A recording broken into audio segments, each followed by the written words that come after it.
உண்மையிலேயே நம்மளுடைய இராணுவத்தை எதிர்த்து போர் செஞ்சு நம்மளை வீழ்த்துவதற்கு துப்பு கிடையாது.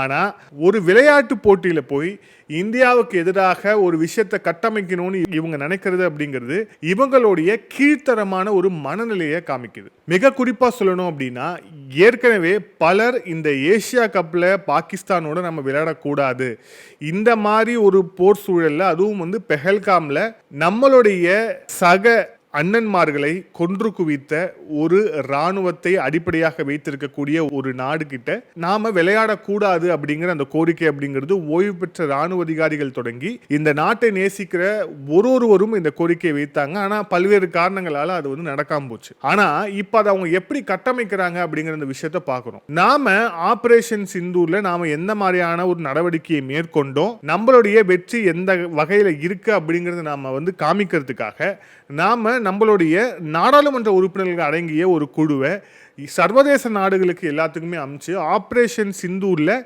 என்ன நடந்தது அப்படிங்கிறத நம்ம தெளிவாக மற்ற நாடுகளுக்கு ப்ரீஃப் பண்ணியிருக்கிறோம். இப்படி தான் நாம் அந்த ஆப்ரேஷன் சிந்தூரில் எப்படி ஜெயித்தோம் அப்படிங்கிறத வெளி உலகுக்கு சொல்ல விரும்புகிறோம். ஆனால் இவர்களுடைய இந்த கீழ்த்தரமான புத்தி அப்படிங்கிறது இவங்களுடைய விளையாட்டு வீரர்களுடைய மனசுலேருந்து வெளிப்படுது. குறிப்பாக இந்த ஹரிஸ் ரவுஃப் அப்படிங்கிற ஒரு வீரர், அந்த வீரர் ஃபீல்டிங் பெவிலியன் பக்கத்தில் ஃபீல்டிங்கில் நிற்கும் போது இப்படியே ஒரு செய்கை காமிச்சு அதுக்கப்புறம் அது அதாவது ஒரு விமானம் மேலே போகிற மாதிரியும் அதுக்கப்புறம் அது கீழேருந்து எதையோ ஒன்று தாக்கி அதை சுட்டு வீழ்த்துற மாதிரியும் ஒரு சித்திரத்தை பல்லாயிரக்கணக்கான மக்கள் கூடியிருக்கக்கூடிய ஒரு விளையாட்டு அரங்கில் இதை ஒரு பாகிஸ்தானுடைய ஒரு வீரர் வெளிப்படுத்துகிறார் அப்படின்னா இதை நாம் என்னன்னு சொல்கிறது?